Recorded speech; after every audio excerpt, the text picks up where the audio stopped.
bem-vindos novamente ao Business Time. Hoje, ao vivo, e eu apresento esse programa com Paola Tucunduva e Manuel Suete. E eu sou Antônio Miranda, para você que não me conhece. Hoje, pessoal, a gente vai falar de um tema muito importante para todo brasileiro que mora nos Estados Unidos, ou que quer vir morar nos Estados Unidos um dia, que é histórico de crédito, dívidas, uma série de coisas que dificultam ou facilitam muito a nossa vida aqui nos Estados Unidos. Então, não perca esse bate-papo ao vivo hoje, mande suas perguntas, compartilhe esse vídeo, dá o like aí, faz tudo o que tem que fazer e participa aqui com a gente. Antes de a gente começar, não deixe de procurar aqui nos Estados Unidos e alguns pontos também no Brasil, a revista do GBA, com essa matéria aqui sobre nós, que estamos falando de chega de golpe, vamos melhorar o ambiente de negócios dos brasileiros aqui, e também te dar um recado muito importante para todos os brasileiros que moram nos Estados Unidos, para os negócios, para a educação, para tudo. Pessoal, muito importante, a partir de agora, mais ou menos abril, vai chegar na sua casa uma cartinha do Census americano. Abra essa carta, leia e preencha, especialmente num campo onde diz sobre a nacionalidade, vai estar lá um boxzinho, Latin America, latino, uma coisa assim. Dá um check aí e escreve Brazilian. Por que isso é importante? A gente tem que mostrar a nossa representatividade aqui nos Estados Unidos. Isso vai ser o planejamento de 10 anos de educação, de emprego, de várias coisas que influenciam na qualidade da nossa vida aqui. Então, não deixe de responder o census americano, ok? E você não precisa se identificar, né? Então, fica tranquilo com isso também. Pessoal, hoje, aqui com Paola e Manuel, só nós três, eu adoro esses programas só nós três, nós vamos falar sobre dívidas e histórico de crédito nos Estados Unidos. Logo que eu cheguei aqui nos Estados Unidos, eu lembro que eu queria alugar um apartamento do lado ali do escritório onde eu ia trabalhar. E depois que estava tudo certo, a pessoa que ia alugar para mim falou, olha, nós não vamos mais alugar para você. Eu, por que não? Ah, porque você não tem histórico de crédito aqui. E eu fiquei desesperado. E aí eu fui olhar o contrato, ainda bem que no contrato tinha o nome do dono do apartamento, ele se chamava José da Silva. Eu falei, cara, esse cara é brasileiro, então eu vou perguntar para ele se eles aceitam o meu Serasa. Aí chegou lá meu Serasa, bonitinho, e graças a Deus me aceitaram no apartamento. Quais foram as experiências de vocês com o histórico de crédito aqui, dívida, tudo isso? Olha que interessante, né, Antônio? Você sabe que a gente frequenta, vem para os Estados Unidos há 30 anos com muita frequência, né? E o meu marido, Roberto, ele sempre ouviu falar dessa importância de ter um bom score de crédito, né? Que aqui eles falam em score. E ele começou então a buscar entender como fazer isso. E mesmo antes da gente morar aqui, a gente vinha só com visto de estudante, ele ouviu que ter cartão de crédito americano era uma coisa importante para essa construção de crédito. Então, ele começou a buscar. E aí ele ia numa loja e pedia um cartão de crédito, só que como ele não tinha um histórico de crédito, negavam o cartão para ele. Só que ele é muito persistente e ele continuou tentando fazer. A gente tinha um privilégio, um diferencial, como nós moramos em 1990, um ano na Califórnia. Naquela época, eles cediam, mesmo para quem estava com visto de turista, você podia pedir o Social Security. Então, a gente tem Social Security desde 1990. A única diferença é que o nosso Social Security, para você que está no Brasil e não sabe o que é um Social Security é como o CPF, junto com o INSS, né? Porque tem um lado da questão do atendimento social. E aí, então, com esse número, facilitou muito para a gente abrir conta, ter cartão de crédito, e ao longo dos anos, então, nós conseguimos, e o meu crédito acabou ganhando pontuação até pelas atividades que meu marido fazia e pedia cartão em meu nome, e com isso, quando a gente veio morar aqui, a gente já tinha um score muito bom, e isso realmente facilita muito, abre muitas portas. Como é que foi a sua experiência, Manuel? Olha, que bom que vocês tiveram essa oportunidade e o Antônio teve o José da Silva lá, né? Porque eu achava que eu tinha o rei na barriga, sabe? Eu saí do Brasil, como vocês sabem, né? Em 2005, expatriado por companhia de petróleo. E eu, quando cheguei aqui nos Estados Unidos, já tinha morado em Londres e vim morar em Houston. né?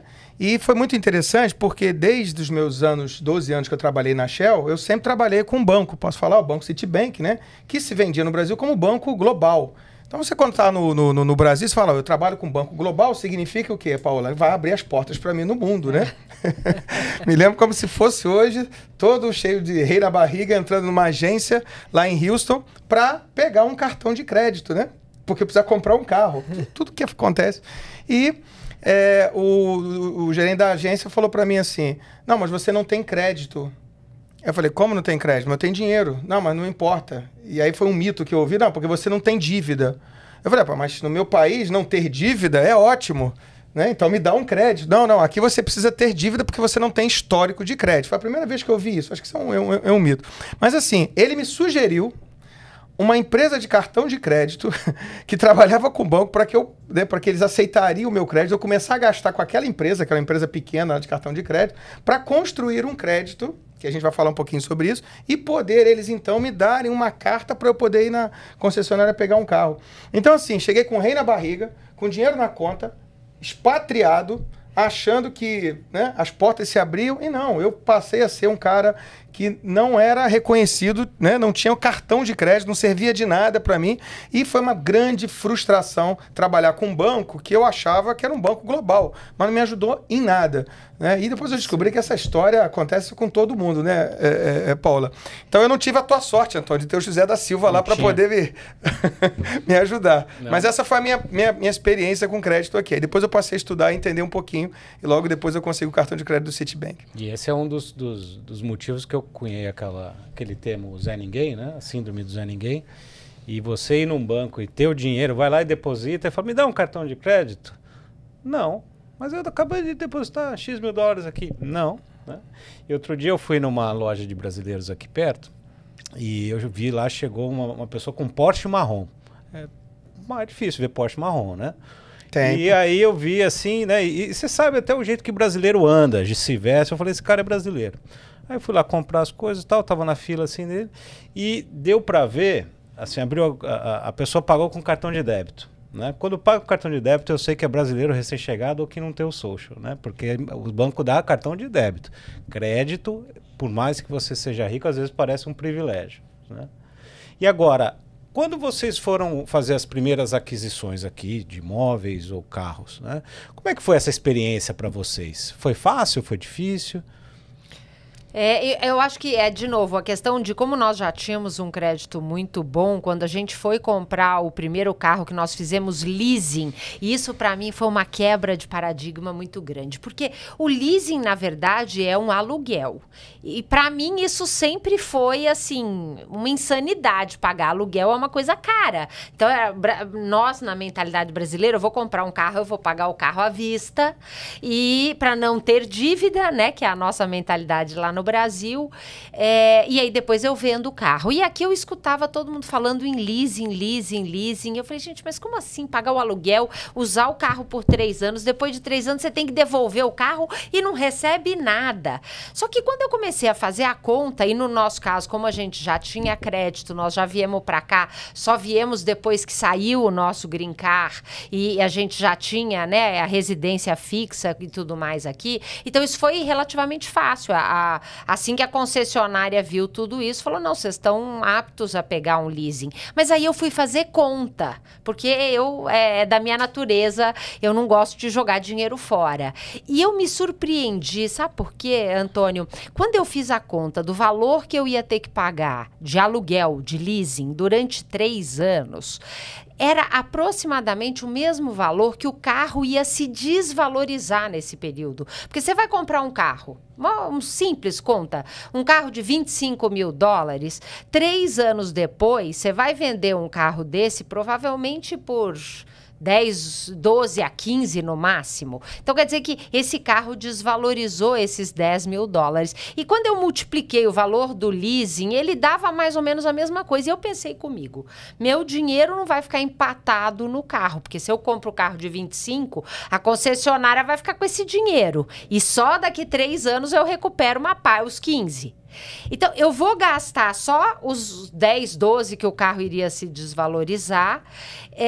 Daqui 3 anos eu não tenho problema de vender carro usado nos Estados Unidos. É bem mais difícil, pelo menos a minha percepção. Vocês podem me falar fácil, se eu estiver errado. Você está disposta a perder bastante dinheiro. A vender, você vender de graça, quase entregar de graça o carro, né? Por quê? Porque todo mundo compra carro, a grande maioria compra carro com leasing. Então, o número de pessoas para comprar um carro usado é muito menor do que no Brasil. Então, você fica com um problema, você fica com dinheiro empatado e na hora que você faz as contas, pelo menos eu, na experiência que eu tive, então a gente fez o leasing e deu certo e eu achei muito interessante para mim a quebra do paradigma de ter uma despesa mensal de um aluguel ser um negócio tão vantajoso e interessante. Olha só, você que está chegando agora, o tema de hoje é histórico de crédito e ter dívidas nos Estados Unidos. Vou aproveitar para mandar um abraço para o Roger Ramos, que está nos seguindo aí. Um grande abraço para você, Roger.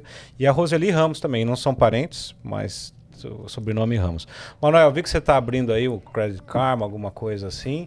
O que são os fatores aqui do bom credit score, do bom histórico de crédito? Acho que a primeira coisa, Antônio, até antes de responder a pergunta, e para o pessoal que hoje é um programa educativo, né, Paula? Você começa, quando você entende que você precisa ter um credit scoring, ou seja, um nível, um ranking de crédito, né? Você começa a saber, você tem que entender que níveis são esses. Então, de uma forma muito simples, né? Quando você tem até de 300 até 629 pontos, vamos dizer assim, esse é um crédito ruim. Né? Até 700, mais ou menos, é um crédito fair, que eles dizem, mais ou menos, né? Até 720, bom. E acima de 720, que seria até 850 pontos, seria um crédito excelente. Então, hoje, para comprar um carro, para você financiar um apartamento, essas coisas todas, o que os bancos, que as empresas fazem, né? Que seria um Experian, por exemplo, que seria um Serasa do Brasil, ele olha para trás e vê como é que está a tua pontuação. E aí, respondendo a tua pergunta, como é que você monta essa pontuação? Pagando, por exemplo, em dívida, teu cartão de crédito. É uma forma. Pagando as suas contas. Então, aqui nos Estados Unidos, pessoal, se você, por exemplo, atrasa a tua conta de luz, né, ou uma prestação, né, Paola, né, de uma loja, né, quer dizer, um boleto de uma loja, né, aquilo conta para o teu credit scoring. Então, pagando em dia, isso é uma das formas. Né? Mas também adquirindo dívida e compensando essa dívida. Essa é uma forma de você acelerar. Então, no meu caso, que foi a tua pergunta inicial, eu, quando comprei um apartamento aqui, eu, na verdade, pedi um financiamento para o banco e o banco foi lá, olhou o meu histórico de crédito. E naquele momento, o quanto eu tinha de passado de dívida, não dívida que eu estou devendo, mas dívida que eu estou comprando e pagando, ajudou muito a acelerar. E sabe uma dica boa, Antônio? Antes de você rodar vai fazer uma aquisição, vai uma concessionária comprar um carro, ou mesmo vai pedir uma aprovação do banco para fazer um mortgage, né, que seria um financiamento, zera teu cartão de crédito. Né? Essa foi uma dica que o pessoal me deu, que foi o seguinte: se você tem lá uma dívida de cartão de crédito rodando, paga todas as contas, tudo que você tem no teu nome lá, antecipa a conta de luz e tal, que aí, tudo é online, né? Aquilo vai refletir 2 ou 3 dias depois, teu crédito sobe, na hora que eles vão fazer a consulta, o teu crédito baixa. E aí, quer dizer, você é aprovado. E aí depois você pode continuar fazendo as suas dívidas, até porque essa economia é feita disso, né? De consumo e de dívidas. Então, fica a dica hoje aí para você, crédito excelente acima de 750 pontos, né? E é por aí que você tem que aprender a navegar, porque se você não tiver isso, você não vai saber por que negaram o teu crédito aqui. E uma das coisas importantes é saber onde ver esse 750 pontos. Né? Então, tem alguns aplicativos aqui nos Estados Unidos que você pode baixar no celular, coloca lá o seu social, que vai sair a sua pontuação. Eu utilizo um que chama Credit Karma, estou com ele aberto aqui, e ele pega as informações da TransUnion, né? E da Equifax. Vocês sabem, uma curiosidade, tem o famoso FICO Score. Você sabe o que significa FICO? F-I-C-O? Não. Fair Isaac Corporation. Foi a primeira empresa lá na década de 60 que criou essa metodologia do Credit Score. E outra coisa importante também que tem no Credit Score, e que às vezes os brasileiros não entendem bem, que é assim, você pode ter vários cartões de crédito. Mas para você ganhar pontos, você tem que deixar o saldo ali, sem pagar, de até 9% do seu limite. Isso é muito importante. Então, você deu uma dica importante. Nunca perder a data de vencimento de uma fatura. E outra dica importante é utilize até 9% do seu limite do cartão de crédito, porque assim a sua pontuação vai ser maior. Que seria basicamente o mínimo do cartão, que é um pouquinho acima, né? Depende do cartão. Depende do saldo que a pessoa tem, mas se a pessoa tem lá $10 mil de saldo, se ela deixar passar de um mês para o outro até $900, ela vai ganhar o máximo da pontuação ali.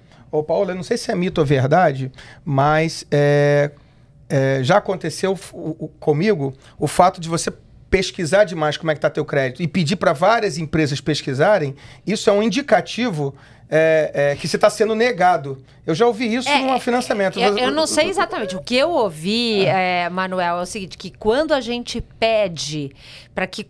quando você vai comprar um carro, eles vão consultar o nosso crédito. E cada consulta do crédito cai o ponto. Eu não imaginei o porquê. Talvez seja isso, que se você está pedindo crédito é porque você está, entre aspas, em dificuldade e cai. E aí que eu acho que é um desafio, né, Antônio? Por quê? Cada vez que você vai pedir um cartão de crédito novo, cai o seu score. E agora, mas por outro lado, para ter um bom score, eu preciso ter ou dívida ou cartão de crédito. Só que para ter dívida, eles vão ter que consultar o meu score e isso vai fazer cair. Como é que a gente sai dessa espiral que eu vejo, às vezes, confusa? Isso é muito importante, porque você ganha de um lado e perde do outro, né? Então, antes de eu dar essa resposta, deixa eu mandar um abraço. Olha, tanta gente bacana nos seguindo. O João Barbosa, João Bernardo Barbosa está nos seguindo aqui. Opa. Um grande abraço. João Celso Vieira também. O grande Herbert aqui, um grande líder nosso aqui nos Estados Unidos. E a Mariane Semensato também está... Mandem suas perguntas, seus comentários, pessoal. Então, isso é muito importante porque você ganha mais pontos quanto mais saldo disponível você tem. Mas para você aumentar o seu saldo disponível, você tem que pedir o cartão de crédito ou o financiamento. Eles vão checar o seu crédito e por checarem o seu crédito, você perde pontos. Mas tem outro motivo também que isso faz. Quando você pega um cartão novo, você ganha alguns pontos porque o seu saldo aumentou. Mas sabe por que você perde? Porque é uma conta nova. E um dos fatores da pontuação para você é quanto mais antiga for a média das suas contas, mais pontos você ganha. Então, para quem está chegando agora, pessoal, é o tempo que vai resolver, tá? Então, tenta pegar o cartão de crédito aqui e ali. Eu lembro que um dos cartões de crédito que eu tentei pegar logo que eu cheguei, e eu tive sorte, porque lá no Citibank a gerente gostou de mim e me deu um cartão de crédito com um limite muito bom. Aí eu achei que eu estava já... ótimo aqui nos Estados Unidos e fui numa dessas lojas de departamentos, da TJ Maxx, uma dessas aí, e me perguntaram, você quer um cartão de crédito? Eu estava aceitando um cartão de crédito de tudo, né? E eu falei, eu quero. Aí a mulher, então preencha, que ela ficou feliz da vida, que ela tinha conseguido vender um cartão de crédito. E aí ela fez lá o processo, o seu cartão de crédito foi declinado, porque ainda não tinha dado tempo do quê? Do meu score ser reportado para FICO. Então eu estava lá como inexistente. Como é que foi para vocês conseguir os primeiros cartões de crédito aqui? Tem uma das pessoas que está nos seguindo, a Roseli, ela tem uma história legal, que ela sonhava em ter o cartão de crédito da Amazon e demorou quase um ano para ela conseguir. Inclusive, esse é um cartão, Roseli, excelente para ter, porque o cartão da Amazon, você bota lá no sistema e ele te dá 5% de money back, né? Então vale a pena. E você pode também doar uma parte dele para uma organização de caridade. Então é uma excelente opção. Mas a minha história também foi parecida com essa, Antônio. Eu entrava em todas as lojas de varejo e pedia cartão.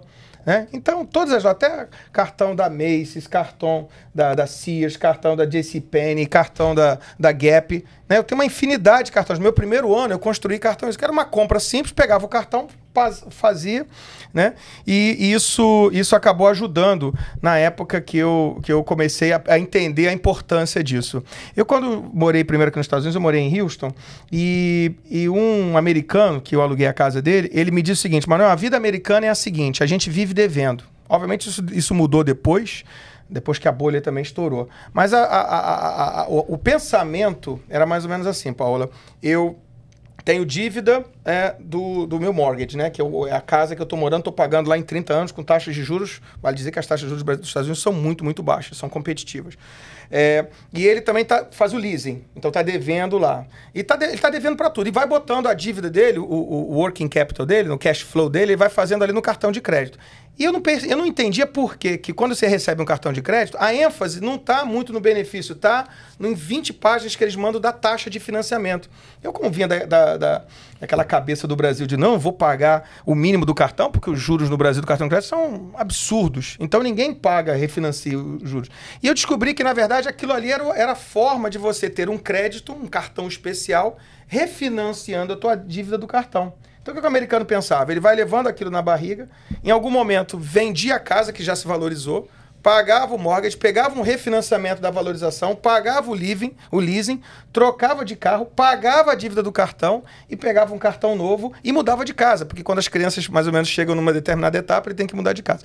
É assim que eles vão montando a lógica financeira deles, uma lógica de dever, empurrar e pagar. Não é complicado quando você chega aqui, a tua cabeça, né, de muitos anos de inflação, né, Paula? Eu né? acho, Manuel, eu acho assim, complicado e...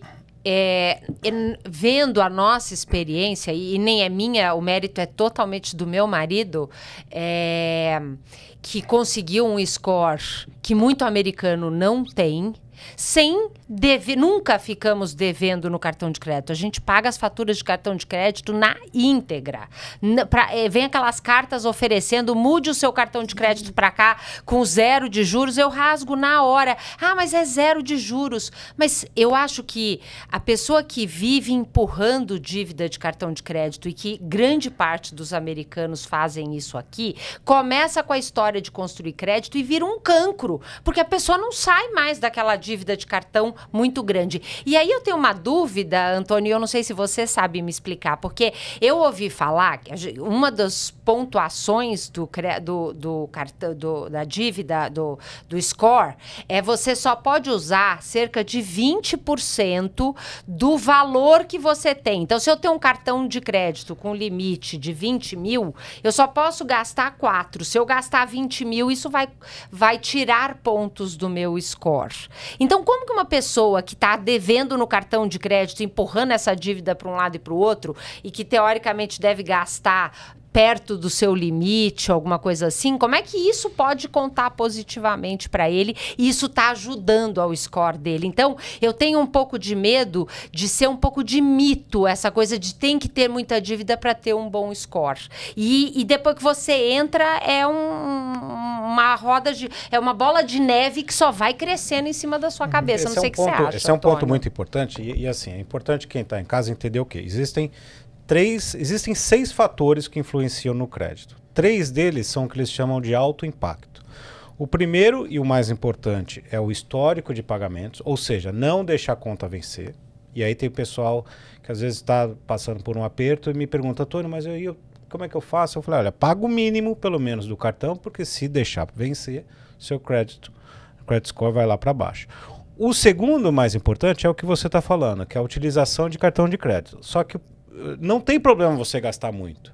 Se você tem lá $10 mil de limite e você vai fazer uma viagem, vai comprar alguma coisa e utiliza os $10 mil, você pode. Só que na data de vencimento, você tem que pagar pelo menos $9.100 para você ficar dentro daquele limite confortável ali dos 9%. Tá? Então, assim, você pode usar o cartão de crédito, bastante. Mas no vencimento, paga pelo menos 91% do statement lá que eles chamam.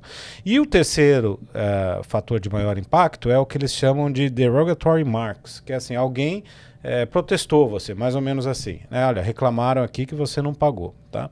Os de médio impacto, que um é o tempo médio de vida de cada conta, e isso é muito importante, por quê? Porque tem gente que sai pegando um monte de cartão de crédito, só que não usa o cartão de crédito. E aí o que acontece? Depois de um tempo, eu não sei se exatamente 1 ano e meio, 2 anos, se você não usa aquele cartão, o banco tira esse cartão de você. E aí o que acontece? 2 coisas. Você perde o saldo E você perde a coisa mais importante, que é o tempo de vida daquele cartão. A sua média cai de novo, né? Então, assim, tem que ficar sempre de olho. Então, eu tenho lá 20 cartões, literalmente. Nossa. Um eu deixo a conta de luz, o outro eu deixo a internet, o outro eu deixo o lanche da filha, o outro eu deixo a escola, para ele estar sempre ativo, para ele não cair. Porque recentemente eu perdi um cartão meu mais antigo, e perdi, sei lá, um bom limite de saldo e perdi o tempo. E aí a minha idade caiu de novo. Então, tem que estar sempre de olho. Não, e eu digo mais, olha só como é que são as coisas, eu tô apavorada. Eu uso o Credit Karma também e apareceu um cartão de crédito de uma dessas grandes lojas que eu nunca tive.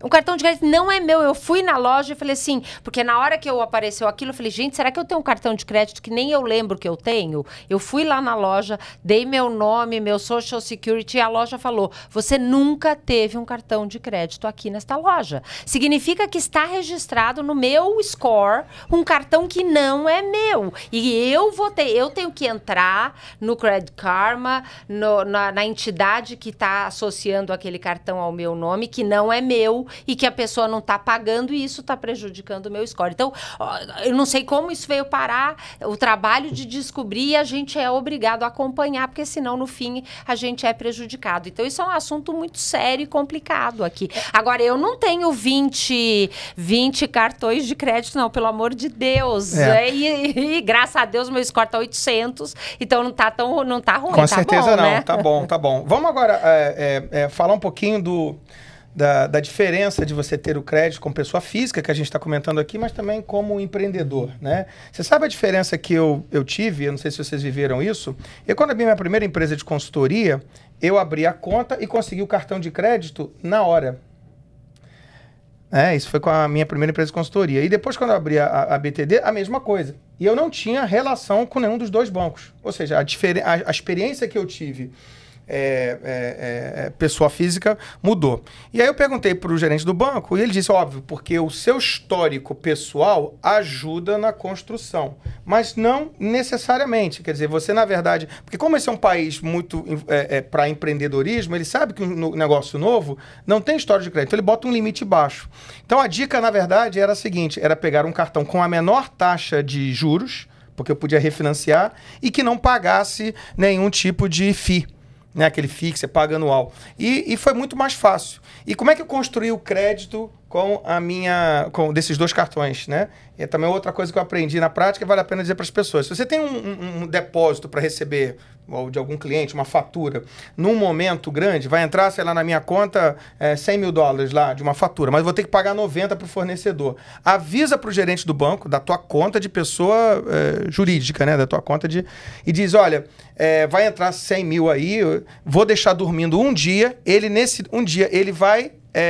pede uma autorização e você aprova um limite maior. E foi desse jeito que eu consegui duplicar o meu limite dos meus cartões de crédito das empresas. Porque o gerente disse para mim, essa é a forma de fazer. Parece pegadinha, né? Mas não. É a forma de você conseguir se adaptar. Então, ter um cartão de negócios, Antônio, é mais simples do que o cartão de pessoa física. Mas o teu histórico pessoa física pode ajudar. Você sabia disso? Eu também tive essa mesma experiência, Manuel. Abri a empresa, abri a conta num banco que eu não tinha relacionamento, pedi o cartão de crédito, eles linkaram com o meu score pessoal e imediatamente me deram o cartão. E aí, claro, eu estou usando o cartão porque isso vai construindo o histórico da empresa. Adorei a dica de o dia que tiver um volume grande de dinheiro, pedir o aumento do limite. Pede o aumento do limite, é isso aí. Gostei da dica. Eu vou aproveitar para mandar um abraço para uma das fiéis seguidoras nossa, Priscila Cassicedo. Ela disse aqui, essas dicas para boa pontuação são sempre muito válidas, cada dia aprendendo uma nova. E assim, o que eu digo é, por mais tempo que a gente esteja aqui, essas coisas passam de pai para filho. E meu pai nunca me ensinou isso aqui, né? Então, uma coisa que eu aprendi, por exemplo, com a minha mãe americana do intercâmbio, imagina, eu fiz esse intercâmbio há mais de 20 anos, ela nunca termina de pagar aquela casa. Por quê? Porque é o que o Manuel explicou, eles ficam refinanciando a casa, é um juro muito baixo, vale a pena fazer isso. né? E pega esse dinheiro e utiliza para outras coisas. O que eu acho importante, né, Antônio, os juros aqui, ele é barato, mas você tem que fazer conta. Porque, às vezes, o juro barato pode sair caro. Você tem que comparar quanto que vai custar esse financiamento. Então, acho que mesmo estando no país das dívidas, você avaliar quanto vai custar esse financiamento e ver o impacto que isso tem. Se você vai ter um dinheiro aplicado no banco, ganhando 10%, e pegar um financiamento de uma casa, gastando 4% ao ano, é um ótimo negócio, porque, no fim, eu tenho um saldo positivo. Agora, se eu vou deixar esse dinheiro parado numa aplicação ruim no banco, ganhando 1% ao ano, e vou gastar 4% no financiamento dessa casa, eu estou jogando fora 3%. Verdade. É péssimo negócio. Então, você tem que fazer conta. A dívida que é bom, é importante? Mas se você não fizer conta, você pode estar fazendo um péssimo negócio. E a última dica aí para quem é empreendedor, eu também aprendi isso também, como diz o Antônio, né? As duras penas, né? Você só consegue pegar financiamento no banco para o seu negócio depois de 2 anos de contribuição no seu histórico de tax return, quer dizer, na verdade, reportando o resultado, né, da tua empresa. Então, assim, você precisa ter 2 anos reportando, né, o histórico, né, por imposto de renda, para você poder criar um crédito para o banco poder te dar um financiamento. Então, também é uma outra... É por isso que fazer essa construção via pessoal e depois você também entender os caminhos para o lado certo, é a dica do empreendedorismo positivo que a gente sempre deixa para as pessoas aqui, né, Antônio? Exatamente. E uma dica importante também é o credit score aqui, para as pessoas utiliza muito o FICO, o Equifax, né? Para as empresas, utiliza uma coisa que chama Duns & Bradstreet. Duns & Bradstreet, isso eu aprendi. DNB, né? Então é importante você que é empresário, pesquise aí como cadastrar sua empresa rapidamente no DNB, no Duns & Bradstreet, para você poder, em determinado tempo, conseguir ter um crédito bacana aí para facilitar suas operações. Estamos chegando ao final desse programa, né? O tempo acabou, passou rápido de novo, mas foi muito legal aqui agradecer a participação de todo mundo que esteve com a gente hoje. É um tema muito importante para a qualidade de vida do brasileiro aqui nos Estados Unidos e foi muito bom contar com vocês. Paola, obrigado. Imagina, eu que agradeço. Valeu, Manuel. Obrigado, Paula. Obrigado, Antônio. Um abraço para o João Barbosa e aos seguidores. E você que esteve com a gente hoje, continue participando, curta esse vídeo, compartilhe, mande para os seus amigos, que é um tema muito importante para a nossa vida como empreendedores aqui nos Estados Unidos. Fique com a gente, até a próxima sexta-feira, aqui no Business Time. Até lá!